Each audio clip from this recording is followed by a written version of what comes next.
दोस्तों, आज हम आपके लिए लेकर आए हैं एक ऐसी कहानी जिसे सुनकर आपके होश उड़ जाएंगे। ये कहानी है गाजियाबाद के हिंडन चौक की, जहां एक निडर एसडीएम और एक अहंकारी नेता के बीच हुई भिड़ंत ने पूरे देश को चौंका दिया था। ये सिर्फ एक घटना नहीं थी, बल्कि कानून के राज और सत्ता के दुरुपयोग के बीच एक सीधी जंग थी। दोस्तों, कहानी को अंत तक जरूर देखना और हमारे चैनल बोल्ड स्टोरीज को सब्सक्राइब जरूर कर लेना। गाजियाबाद के हिंडन चौक पर उस दिन सुबह की धूप कुछ ज्यादा ही तीखी थी, इतनी कि चमचमाते आसमान में भी गर्मी की तपिश साफ महसूस की जा सकती थी। शहर का सबसे व्यस्त यह चौराहा हमेशा की तरह गाड़ियों और लोगों की तेज आवाज से गूंज रहा था। सुबह के 10 बज रहे थे, दफ्तरों और स्कूलों का पीक टाइम।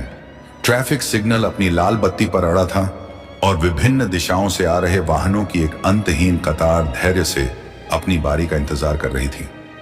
हॉर्न की आवाजें, इंजन का शोर और लोगों की फुसफुसाहटें मिलकर एक अजीब सा शहरी सिम्फनी रच रही थीं, जो हर रोज की आपाधापी का एक अभिन्न अंग थी। चौराहे के ठीक बीचों बीच अपनी ड्यूटी पर मुस्तैद एसडीएम अंजना राव अपनी टीम के साथ खड़ी थी। उनकी नीली जीप सड़क के किनारे खड़ी थी और वह स्वयं एक हाथ में वॉकी टॉकी और दूसरे में फाइलों का बंडल थामे यातायात को व्यवस्थित करने का प्रयास कर रही थी। अंजना अपनी बेबाक ईमानदारी और सख्त मिजाज के लिए पूरे गाजियाबाद जिले में मशहूर थी। उनकी ख्याति एक ऐसी अधिकारी की थी जो नियम तोड़ने वालों को बख्शती नहीं, चाहे वो कितना भी बड़ा क्यों ना हो। उनका शांत लेकिन दृढ़ चेहरा यह बता रहा था कि वह अपने काम को कितनी गंभीरता से लेती है। तभी दूर से एक काली शानदार एसयूवी अपनी पूरी तेजी से लेन बदलती हुई आई। उस पर बड़े बड़े अक्षरों में मंत्री जी लिखा था, जो उसकी हैसियत का ऐलान कर रहा था। एसयूवी ने सिग्नल पर खड़ी गाड़ियों की परवाह किए बिना जोरदार हॉर्न बजाते हुए सीधे लाल बत्ती पार कर दी, जैसे कि नियम उसके लिए थे ही नहीं। यह सिर्फ एक रेड लाइट जंप नहीं था, बल्कि कानून के प्रति खुली अवमानना का प्रदर्शन था। ड्राइवर की तेजी और गाड़ी की गति ने चौराहे पर मौजूद सभी लोगों का ध्यान खींच लिया। अंजना राव ने तुरंत इस हरकत को भांप लिया। उन्होंने अपनी हथेली उठाई और उस बेलगाम एसयूवी को रुकने का स्पष्ट इशारा किया। उनकी आवाज में तीखापन था, गाड़ी रोको। यह सिर्फ एक आदेश नहीं था, बल्कि कानून के दायरे में रहकर अपनी ड्यूटी निभाने का एक अटल संकल्प था। एसयूवी ड्राइवर ने झिझकते हुए गाड़ी तो रोक दी, लेकिन पिछली सीट का शीशा नीचे हुआ और एक रौबदार व्यक्ति बाहर निकला। ये थे कैबिनेट मंत्री श्री राजेंद्र प्रताप, जिनका पूरे गाजियाबाद में टूती बोलती थी। उनके चेहरे पर सत्ता का अहंकार साफ झलक रहा था, एक ऐसी अकड़ जो उन्हें शायद कभी किसी के सामने झुकने नहीं देती थी। उन्होंने अपनी महंगी घड़ी पर नजर डाली और फिर अंजना की ओर देखा, जैसे कि उन्हें कोई मामूली बाधा दिखाई दी हो। उनकी आंखों में गुस्सा और हैरानी थी कि कोई उनकी गाड़ी रोकने की हिम्मत भी कैसे कर सकता है। तुम्हें पता नहीं मैं कौन हूं? मंत्री जी का अहंकार। यह क्या मजाक है? राजेंद्र प्रताप ने लगभग चिल्लाते हुए कहा। उनकी आवाज में क्रोध और उपहास दोनों थे। तुम्हें पता नहीं मैं कौन हूं? मेरी गाड़ी रोकने की तुम्हारी हिम्मत कैसे हुई? मुझे एक जरूरी मीटिंग में पहुंचना है। उनके बोलने का तरीका ऐसा था मानो अंजना ने कोई अक्षम्य अपराध कर दिया हो। अंजना राव शांत और अविचलित उनके सामने खड़ी थी। उनकी आंखों में जरा भी डर नहीं था। माफ कीजिए सर, आपने लाल बत्ती पार की है। यह यातायात नियमों का स्पष्ट उल्लंघन है। उनकी आवाज में दृढ़ता थी, लेकिन कोई चुनौती या अपमान नहीं। वह बस अपना कर्तव्य निभा रही थी। राजेंद्र प्रताप जोर से हंसे।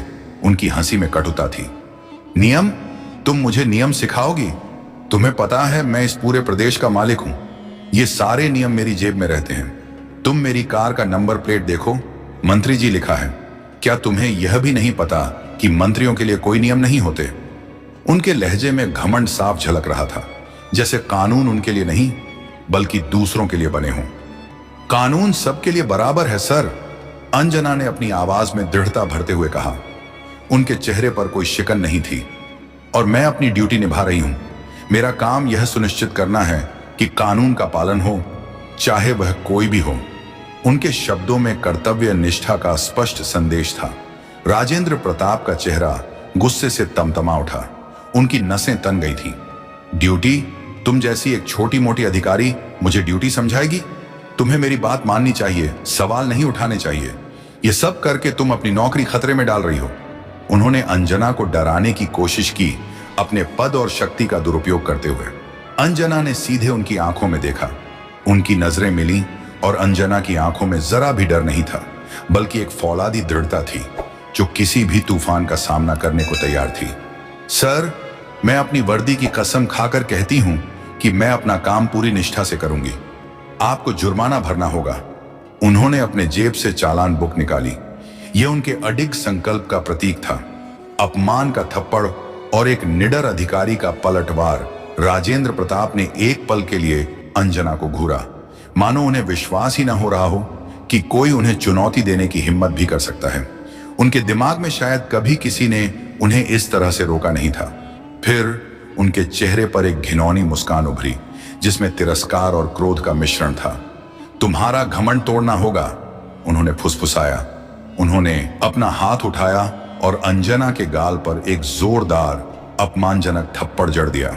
थप्पड़ की आवाज इतनी तेज थी कि आसपास के कुछ लोग सिहर उठे। पूरे चौराहे पर सन्नाटा छा गया। वाहनों का शोर थम गया। ड्राइवर ने भी भयभीत होकर अपनी गर्दन अंदर खींच ली। आसपास खड़े लोगों की भीड़ अवाक होकर इस दृश्य को देख रही थी। कुछ लोगों ने अपने मुंह पर हाथ रख लिए। अंजना का गाल लाल हो गया था, लेकिन उनकी आंखों में एक बूंद भी आंसू नहीं था। उनकी जगह एक ठंडी फौलादी दृढ़ता थी। यह अपमान उन्हें तोड़ने वाला नहीं, बल्कि और मजबूत बनाने वाला था। राजेंद्र प्रताप, अंजना ने अपनी आवाज को नियंत्रित करते हुए बेहद शांत लेकिन स्पष्ट शब्दों में कहा। उनकी आवाज ऐसी थी जैसे हर शब्द में लोहा भरा हो।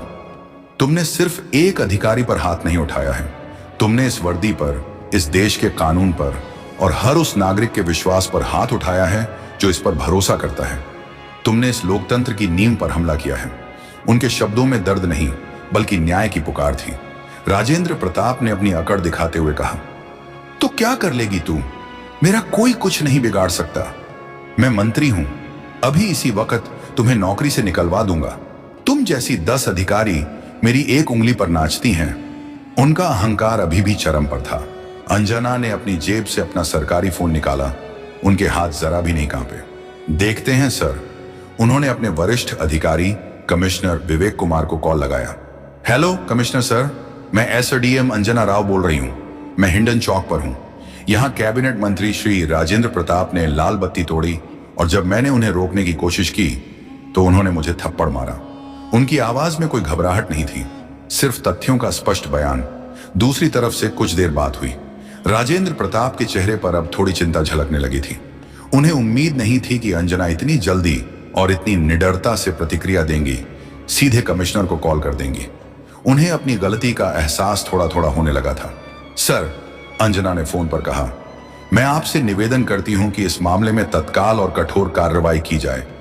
यह केवल मेरा अपमान नहीं, बल्कि पूरे प्रशासन का और इस लोकतांत्रिक व्यवस्था का अपमान है। अगर आज हमने उन्हें नहीं रोका तो कोई भी कानून को नहीं मानेगा। यह सिर्फ व्यक्तिगत प्रतिशोध नहीं, बल्कि न्याय के लिए एक अपील थी। फोन रखने के बाद अंजना ने राजेंद्र प्रताप की ओर देखा। उनकी आंखें मिली और राजेंद्र प्रताप अपनी नजरें नहीं झुका पाए।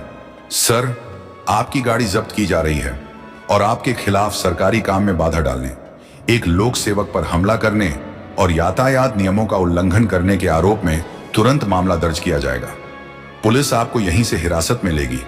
अंजना के चेहरे पर अब कोई हिचक नहीं थी। राजेंद्र प्रताप ने गुस्से में भड़क कर कहा, तुम पागल हो गई हो। तुम्हें पता नहीं तुम किसके साथ पंगा ले रही हो। मैं तुम्हें देख लूंगा। उनकी आवाज में भय और गुस्सा दोनों थे। तभी दूर से पुलिस सायरन की आवाज तेजी से सुनाई देने लगी और कुछ ही मिनटों में पुलिस की कई गाड़ियां, जिनमें कमिश्नर की आधिकारिक गाड़ी भी थी, मौके पर पहुंच गईं। स्वयं कमिश्नर विवेक कुमार अपनी टीम के साथ वहां मौजूद थे। कमिश्नर ने भीड़ को हटाकर रास्ता बनाया और सीधे अंजना के पास आए। उनके चेहरे पर चिंता और दृढ़ संकल्प दोनों थे। कमिश्नर ने अंजना की ओर देखा। मैडम, आप ठीक हैं? उनकी आवाज में सम्मान और चिंता दोनों थे। अंजना ने बस धीरे से सिर हिलाया। उनके गाल पर थप्पड़ का निशान अभी भी साफ दिख रहा था, जो उस अपमानजनक घटना का गवाह था। कमिश्नर ने राजेंद्र प्रताप की ओर रुख किया। उनके चेहरे पर अब कोई नरमी नहीं थी। राजेंद्र जी, आपको यह सब करने से पहले 10 बार सोचना चाहिए था। आप एक जनप्रतिनिधि हैं, कानून बनाने वाले हैं तोड़ने वाले नहीं। यह बेहद शर्मनाक घटना है। कमिश्नर के शब्दों में स्पष्ट संदेश था कि कानून से कोई बड़ा नहीं।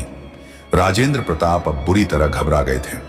उन्होंने कमिश्नर को मनाने की हर मुमकिन कोशिश की, अपने रसूख और पद का हवाला दिया, लेकिन कमिश्नर का चेहरा सख्त था। राजेंद्र प्रताप, आपको कानून के उल्लंघन और एक सरकारी अधिकारी पर हमले के आरोप में गिरफ्तार किया जाता है। यह एक गंभीर अपराध है। पुलिस ने बिना किसी देर के राजेंद्र प्रताप को हिरासत में ले लिया। उनके समर्थक और एसयूवी ड्राइवर सन्न रह गए। हिंडन चौक पर मौजूद भीड़ ने जोरदार तालियां बजाना शुरू कर दिया। कुछ लोगों ने जय हिंद के नारे भी लगाए। अंजना राव अभी भी अपने स्थान पर अडिग खड़ी थीं। उनके चेहरे पर एक अजीब सी शांति और दृढ़ता थी।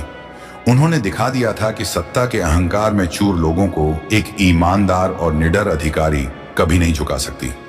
एक मिसाल, एक सबक। उस दिन के बाद अंजना राव का सम्मान और भी बढ़ गया। उनकी बहादुरी की खबर पूरे देश में फैल गई। उन्होंने यह साबित कर दिया था कि वर्दी सिर्फ एक पोशाक नहीं है, बल्कि न्याय, कानून और नैतिकता का प्रतीक है, और कोई भी इसे रौंदने की हिम्मत नहीं कर सकता।